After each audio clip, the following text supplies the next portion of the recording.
শিক্ষার্থী এসএসসি ইংরেজি সাজেশন ও উত্তর পিডিএফটি মাত্র 150 টাকায় কিনতে 01850 হোয়াটসঅ্যাপ নম্বরে SMS দাও। 01850 বিকাশ বা নগদ পার্সোনাল অ্যাকাউন্টে 150 টাকা পাঠানোর পর সাজেশন হোয়াটসঅ্যাপে পাঠানো হবে। 5 থেকে 7 দিন পরে ইংরেজি পাস করতে পারবে ইনশাআল্লাহ। এসএসসি ইংরেজি সাজেশন ও উত্তর ভিডিও ক্লাস দেখতে নিচের QR কোডটি স্ক্যান করো।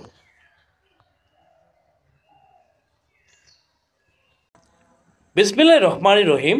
আসসালামু আলাইকুম রহমতুল্লাহ। কেমন আছো তোমরা? আশা করি অনেক ভালো আছো। আমিও মন আল্লাহ পাকের রহমতে অনেক ভালো আছি, আলহামদুলিল্লাহ।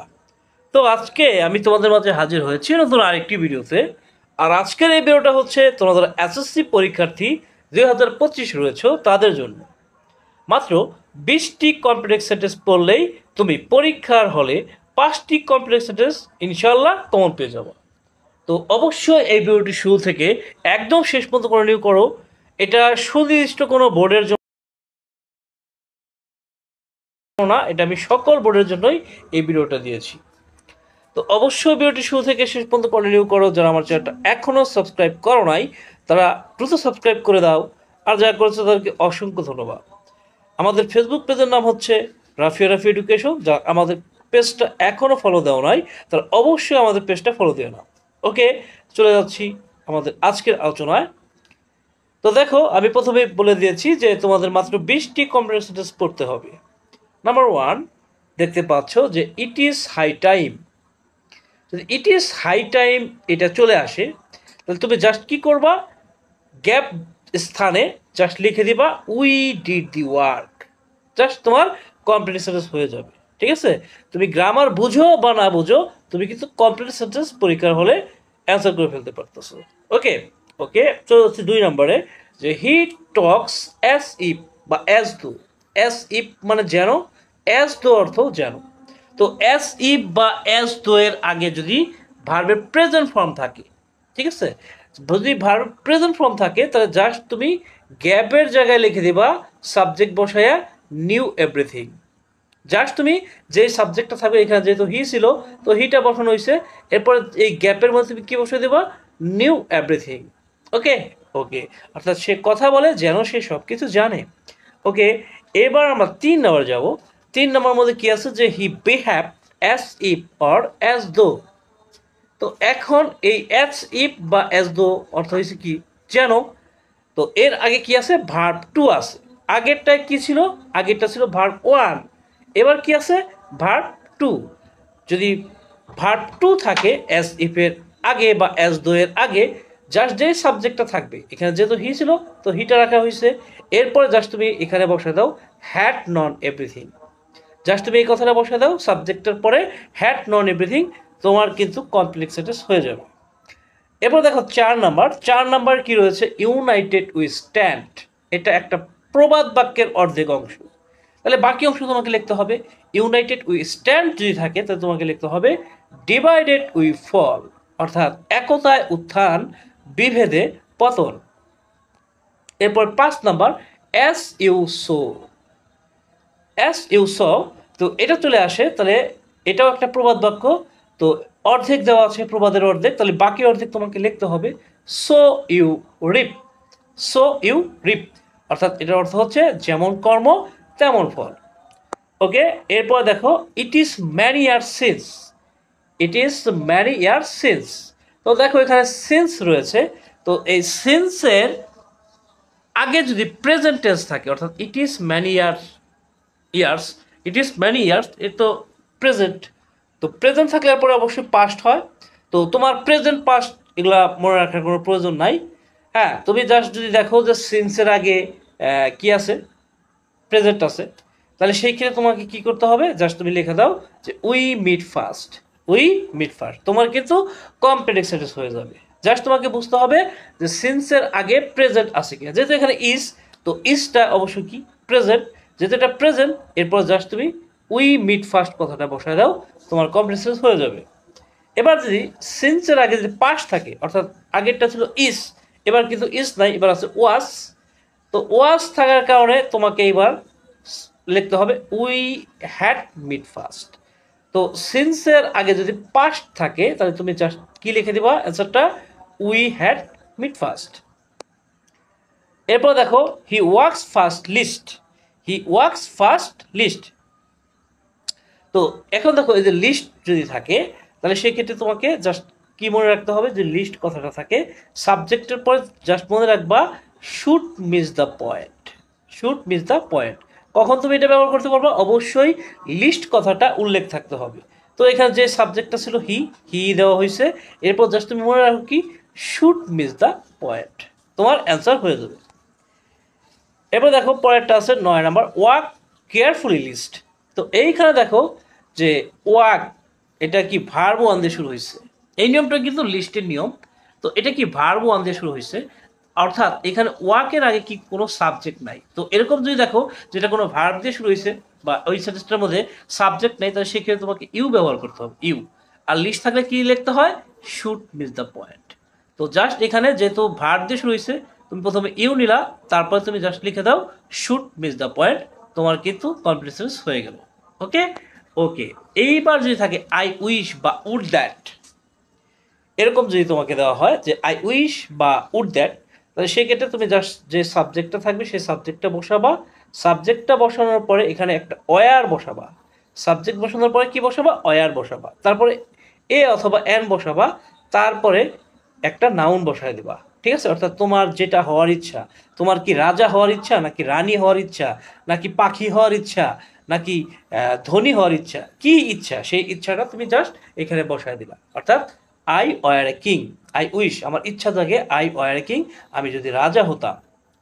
এরপর চলে আসি 11 নম্বর নো সুনার হ্যাড, এই নিয়মটাতে no sooner had the train reached the station then.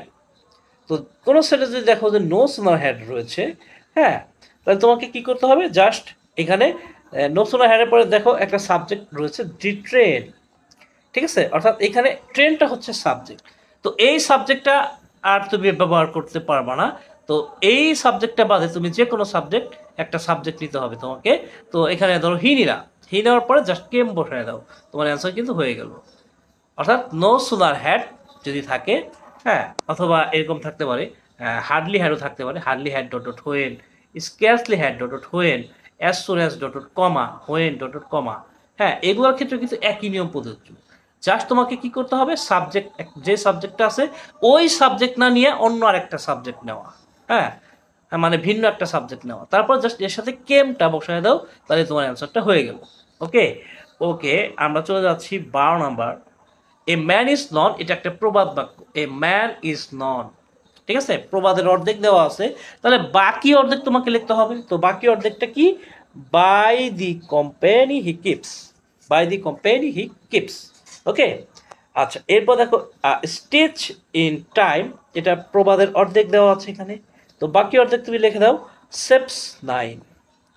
তো স্টিচ ইন টাইম সেভস 9। এরপরে 14 নাম্বার, এটাও একটা প্রবাদ বাক্য, danger often comes, danger often comes. তো এটার বাকি অর্ধেকটুকু কি when it is feared, when it is fear. Okay okay. এইবার আসি দেখো 15 নাম্বারে যে a village doctor is a person, a village doctor is a person. তো এখানে তুমি একটা জিনিস খেয়াল করো যে এ ভিলেজ ডক্টর, অর্থাৎ যেটা এ ভিলেজ ডক্টর ওইটাই কিন্তু এ পারসন। অর্থাৎ সাবজেক্ট আর অবজেক্ট যদি একই ব্যক্তি বা একই বস্তু হয়ে থাকে তাহলে সেই ক্ষেত্রে তোমাকে রিলেটিভ প্রোনাউন ব্যবহার করতে হবে। তো যেহেতু ভিলেজ ডক্টর একজন ব্যক্তি, তো ব্যক্তির জন্য তুমি অবশ্যই হু ব্যবহার করবা, রিলেটিভ প্রোনাউন হিসেবে হু ব্যবহার করবা।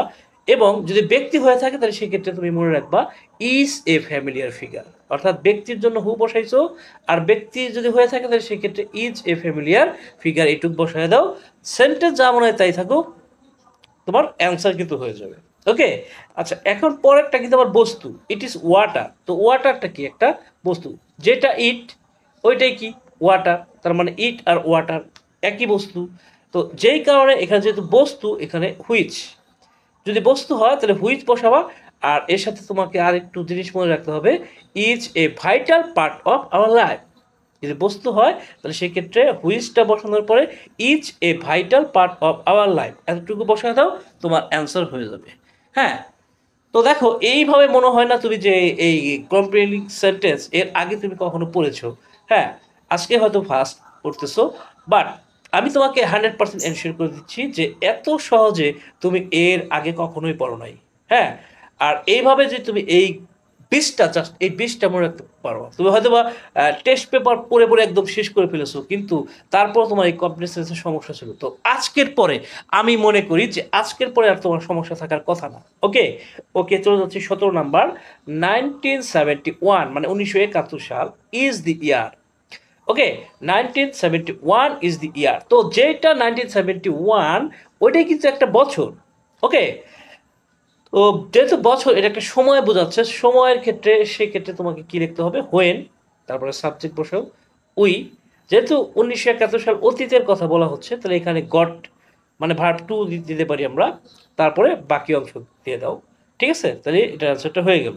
ঠিক আছে, when we got hour independence, অর্থাৎ 1971 সালে আমরা কি পেয়েছিলাম, আমাদের স্বাধীনতা পেয়েছিলাম। ওকে, এরপর চলে যাচ্ছি আমরা পরবর্তী যে কোশ্চেনটা আছে সেটায়, দো হি ইজ পোর। দো হি ইজ পোর, হ্যাঁ, দো কথাটা থাকে বা অল দো কথাটা থাকে, ইন স্পাইট অফ কথাটা থাকে। ঠিক আছে, বাট কথাটা থাকে, এরকম যদি থাকে তাহলে সেক্ষেত্রে একটি অংশ আরেকটি অংশের বিপরীত হয়। ঠিক আছে, অর্থাৎ দো হি ইজ পোর, হ্যাঁ, এইটুক থাকার কারণে এইটার বিপরীত দিতে হবে। ঠিক আছে, হ্যাঁ, বিপরীত বলতে এখানে কি বোঝাচ্ছে, যদিও সে গরিব বলা হচ্ছে, যদিও সে গরিব, তাহলে এখানে আমাদের রাখতে হবে কি, he is in peace. He is in peace মানে সে শান্তিতে আছে। হ্যাঁ, যদিও সে গরিব সে শান্তিতে আছে। তো তোমাকে জাস্ট মনে রাখতে হবে, এখানে যদি কোনো নেগেটিভ শব্দ পাও তাহলে তুমি সেক্ষেত্রে সাবজেক্টের পরে লিখবা ইজ ইন পিস। আর এইখানে যদি কোনো পজিটিভ শব্দ থাকতো, অর্থাৎ পুয়ারের জায়গায় রিস থাকতে পারতো, রিস থাকলে সেক্ষেত্রে তোমাকে জাস্ট হি ইজ এরপরে জাস্ট একটা নট ব্যবহার করতে হবে। ঠিক আছে, he is not in peace, অর্থাৎ নেগেটিভ হলে তার অ্যান্সারটা হবে কি, পজিটিভ। ওকে, আর যদি পজিটিভ হয় তার অ্যান্সারটা হবে নেগেটিভ। অর্থাৎ যদি এখানে পরের জায়গায় রিস থাকতো তাহলে ইজের পরে জাস্ট তোমাকে একটা নট বসাইতে হইতো। এরপর আমরা চলে আসি 19 নাম্বার। 19 নাম্বারে তোমাকে জাস্ট 3টা স্ট্রাকচার তোমাকে আমি বলবো মুখস্থ করার জন্য। হ্যাঁ, এইখানে তুমি মনে রাখবা যে কোনো সেন্টেন্স যদি অ্যাফার্মেটিভ থাকে তার অ্যান্সারও কি হয়, অ্যাফার্মেটিভ হয়। নেগেটিভে থাকে তাহলে অ্যান্সারটাও কি দিবা, নেগেটিভ দিবা। আমি আবার বলছি, কোনো সেন্টেন্স যদি অ্যাফার্মেটিভ সেন্সে থাকে তাহলে অ্যান্সারটা কি হবে, অ্যাফার্মেটিভ হবে। আর যদি নেগেটিভ হয় তাহলে সেই ক্ষেত্রে অ্যান্সারটাও কি হবে, নেগেটিভ হবে। হ্যাঁ, আরেকটা বিষয় হচ্ছে এখানে জাস্ট 3টা স্ট্রাকচার তোমাকে মনে রাখতে হবে। ভার্ব ওয়ান যদি কোনো সেন্টেন্সে পাও, মানে ভার্বের প্রেজেন্ট ফর্ম যদি কোনো সেন্টেন্সে পাও, তাহলে সেক্ষেত্রে স্ট্রাকচারটা কি, প্রথমে সাবজেক্ট বসাবা, ক্যান বা উইল বসাবা, গেট বসাবা, অবজেক্ট বসাবা। ঠিক আছে, ভালো করে খেয়াল করো যে ভার্বের প্রেজেন্ট ফর্ম যদি থাকে তাহলে সেক্ষেত্রে সাবজেক্ট, তারপর ক্যান বা উইল, তারপরে গেট, তারপরে অবজেক্ট। এবার যদি ভার্ব টু বা ভার্বের পাস্ট ফর্ম থাকে তাহলে সেক্ষেত্রে সাবজেক্ট প্লাস কুড বা would plus get plus object. Okay, আর যদি এরকম থাকে যে হ্যাড প্লাস ভি3, অর্থাৎ হ্যাড আছে তারপর আবার ভি3ও আছে, তাহলে সেই ক্ষেত্রে তোমাকে স্ট্রাকচারটা কি, subject plus could have got, এর আগের বার দুইটার বেলায় কি পাইছো, গেট পাইছো, গেট। ঠিক আছে, কিন্তু পরেরটার মধ্যে কি আছে, গট, গট প্লাস অবজেক্ট। ঠিক আছে, এখন দেখো সাবজেক্ট আর অবজেক্ট তো প্রত্যেকটা স্ট্রাকচারে আছে, 3টা স্ট্রাকচারে কিন্তু কি আছে, সাবজেক্ট আর অবজেক্ট আছে। সাবজেক্ট আর অবজেক্ট ছাড়া তো বাক্য হয়ই না, তাই না? তো এই জন্য সাবজেক্ট আর অবজেক্ট প্রত্যেকটার মধ্যে আছে। এখন তোমার জাস্ট মনে রাখতে হবে যে ভার্ব ওয়ান সমান ক্যান বা উইল প্লাস গেট, আর ভার্ব টু সমান কুড বা উড প্লাস গেট, আর হ্যাড প্লাস ভার্ব থ্রি সমান could have, could have, could have plus got. কারণ সাবজেক্ট আর অবজেক্ট, শুরুতে সাবজেক্ট থাকে শেষে অবজেক্ট থাকে। তো এইগুলো জাস্ট তোমাকে মনে রাখতে হবে। ওকে ওকে, এখন দেখো এই নিয়মটা তুমি ফলো করতে পারবা কোন কোন নিয়মের জন্য, 10 থেকে 12টা নিয়মের জন্য তুমি ফলো করতে পারো। ইফ দিয়ে যদি কোনো সেন্টেন্স দেওয়া হয় তাহলে এই নিয়ম, আনলেস দেয়ার থাকলে এই নিয়ম, সো দ্যাট থাকলে এই নিয়ম, সো ডট ডট ডট থাকলে এই নিয়ম, বাই প্লাস আইএনজি থাকলে এই নিয়ম, উইদাউট প্লাস আইএনজি থাকলে এই নিয়ম, অ্যাজ থাকলে এই নিয়ম, টিল থাকলে আনটিল থাকলে এই নিয়ম প্রযোজ্য হবে। ঠিক আছে, জাস্ট এই তিনটে স্ট্রাকচার তোমাকে মুখস্থ রাখতে হবে। ঠিক আছে, ওকে। তো দেখো এখানে এক্সাম্পলে চলে যায় যে if you take physical exercises. তো দেখো এইখানে যে ইফ আছে, তার মানে তোমাকে এই তিনটা স্ট্রাকচারের যে কোনো একটা স্ট্রাকচার ফলো করতে হবে। তো এখানে যেহেতু আমাদের টেক রয়েছে, অর্থাৎ ভার্ব ওয়ান রয়েছে, ভার্ব প্রেজেন্ট ফর্ম রয়েছে, তাহলে আমরা কোনটা ব্যবহার করব? অর্থাৎ সাবজেক্ট ইউ ছিল, ইউ ব্যবহার করব। এরপর যেহেতু ভার্ব ওয়ান, তাহলে অবশ্যই ক্যান বা উইল, তারপরে গেট। ঠিক আছে, গেট। এখন বাকিটুকু তুমি কি লিখবা? এই বাক্যের সাথে রিলেটেড, এই বাক্যের সাথে রিলেটেড একটা অবজেক্ট তোমাকে নিতে হবে। যেহেতু ফিজিক্যাল এক্সারসাইজের সাথে হ্যাঁ একটা স্বাস্থ্যবান জীবনের একটা সম্পর্ক রয়েছে। তো এই জন্য তুমি লিখতে পারো a healthy life, you can get a healthy life. যদি কেউ ফিজিক্যাল এক্সারসাইজ অর্থাৎ শারীরিক ব্যায়াম করে, তাহলে সে কি পাবে? সে পাবে একটা স্বাস্থ্যসম্মত জীবন। ওকে ওকে। এবার দেখো যে আনলেস ইউ লার্ন ইংলিশ, এখানে বাক্যটা আনলেস, আনলেস অর্থ হচ্ছে কি? যদি না। তো এই বাক্যটা কিন্তু নেগেটিভ, কারণ এখানে নেগেটিভ, তাহলে অ্যান্সারটাও কি হবে? নেগেটিভ। তাহলে এখানে দেখো ভার্ব ওয়ান রয়েছে, তো এখানে এজন্য সাবজেক্টের পরে ক্যান ব্যবহার করা হয়েছে, তারপর গেট ব্যবহার করা হয়েছে। যেহেতু এটা নেগেটিভ ছিল, তো অ্যান্সারটা তো তোমার কি রাখতে হবে? নেগেটিভ। আর নেগেটিভ করার জন্য জাস্ট তুমি ক্যানের পরে কি ব্যবহার করবা? নট। তো unless you learn English you can not get a good job. ঠিক আছে, তো ইংলিশ শেখার জন্য আসলে ইংলিশ মানুষ কেন শেখে? ভালো একটা চাকরি পাওয়ার জন্য শেখে নাকি? না হলে বিদেশে পড়াশোনা করার জন্য শেখে। তো ভালো একটা চাকরি পাওয়ার জন্য মানুষ মূলত কি করে? ইংলিশ শিখে। তো ইংলিশ শেখার সাথে কি সম্পর্ক আছে? এ গুড জব পাওয়ার একটা সম্পর্ক আছে। তো এই বাক্যের সাথে খাপ খায় এরকম একটা অবজেক্ট, অর্থাৎ এ গুড জব তোমাকে ব্যবহার করতে হয়েছে এখানে। ওকে ওকে। এইবার আমরা চলে আসি had I been a king, যদি আমি রাজা হইতাম। তো এখানে দেখো যে সাবজেক্ট কি ছিল? আই। এখন দেখো এটা হ্যাড, আর এখানে বিনটা ভার্ব থ্রি, তার মানে হ্যাড প্লাস ভার্ব থ্রি আছে। তাহলে এখানে সাবজেক্ট পরে তোমাকে উড হ্যাভ গট ব্যবহার করতে হবে। ঠিক আছে, রাজা হওয়ার সাথে সম্মান পাওয়ার একটা সম্পর্ক রয়েছে। তো এই রাজা হওয়ার সাথে এই জন্য এখানে তুমি অনার কথাটা লিখতে পারো। ওকে, এইবার আমরা চলে যাব 20 নম্বরে, উই হায়ার্ড এ বাস। তো এইখানে দেখো উই হায়ার্ড এ বাস। তো এইখানে দেখো যে এই জায়গায় যেটা ওইটাই কিন্তু বাস নয়। ঠিক আছে, উই আলাদা জিনিস, বাস আলাদা জিনিস। উই মানে আমরা, বাস মানে বাস গাড়ি যেটা। ওকে, আচ্ছা এখন দেখো যে এই দুটা কিন্তু সাবজেক্ট আর অবজেক্ট কিন্তু আলাদা। তো আলাদা হওয়ার কারণে এখন তোমাকে দেখতে হবে অবজেক্টটা একটা বস্তু। অবজেক্ট যদি বস্তু হয়, তাহলে তুমি সেক্ষেত্রে to plus verb one plus বাকি অংশ ব্যবহার করবে। অর্থাৎ যেহেতু এখানে অবজেক্টটা বস্তু, এই বাস তো আর কোনো ব্যক্তি না, এটা একটা বস্তু। তো এই জন্য তোমাকে ব্যবহার করতে হবে to plus verb one go, তারপরে বাকি একটা অংশ দেবে। To go there, to go Dhaka, to go Chittagong, to go Sylhet. তোমার যা খুশি তুমি তাই ব্যবহার করতে পারতেছো। ওকে, আচ্ছা এইবার দেখো আই আর হিম। আই একটা ব্যক্তি, হিম একটা ব্যক্তি, তার মানে এই দুইটা একটা আর একটার থেকে আলাদা। হ্যাঁ, তো এই জন্য আই আর হিম তো এক না।